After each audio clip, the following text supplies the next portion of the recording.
অবস্থা খুব খারাপ। এখন ধরো কোরবানি ঈদের সময় দাওয়াত দিচ্ছে আর 2-3 বাদে বেটা বাইরে দাওয়াতের কিছু না। এখন তোর বাবিদের সাথে চেহারা দেখি না, আজকে অনেক দিন হয়ে গেছে। সরকার যা শুরু করছে দেশে, এখন আমরা তো সরকারের গোলাম, বুঝো না? আচ্ছা, তো কি তারা কি আসলে কি পরিকল্পনা, কি পরিকল্পনা হইলো কিছু না। পরিকল্পনা হইলো তোমার এই আমাদেরকে এক্সট্রা অর্ডার দিয়েছে, এক্সট্রা অ্যালার্ট থাকতে হবে। এবং 25 তারিখে তো ধরো 25 তারিখটা যদি কোনোভাবে পার হয়ে যায়, বুঝছো, তো ধরো এরপর থেকে শুরু হবে মহা অভিযান। ধরো একদম গ্রুপ ভাবে তোমার অ্যারেস্ট করা।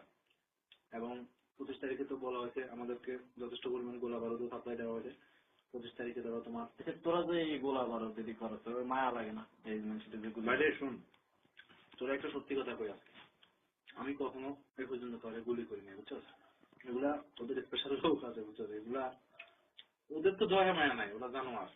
তো আমরা আমরা ক্রিমিনালদেরকে গুলি করার সিস্টেম আছে, কিন্তু বিশ্বাস কর দোস্ত, আমি কখনো এগুলা করিনি। তৈরি করে কারা আছে এদের, তুই কি কর, এদের লোকের অভাব আছে।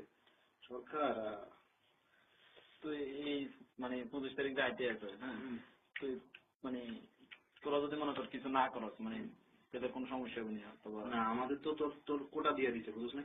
25 তারিখের পর থেকে বিষয়টা আমাদেরকে বলে দেওয়া হয়েছে যে থানায় এতজন এতজন করে অ্যারেস্ট করতে হবে।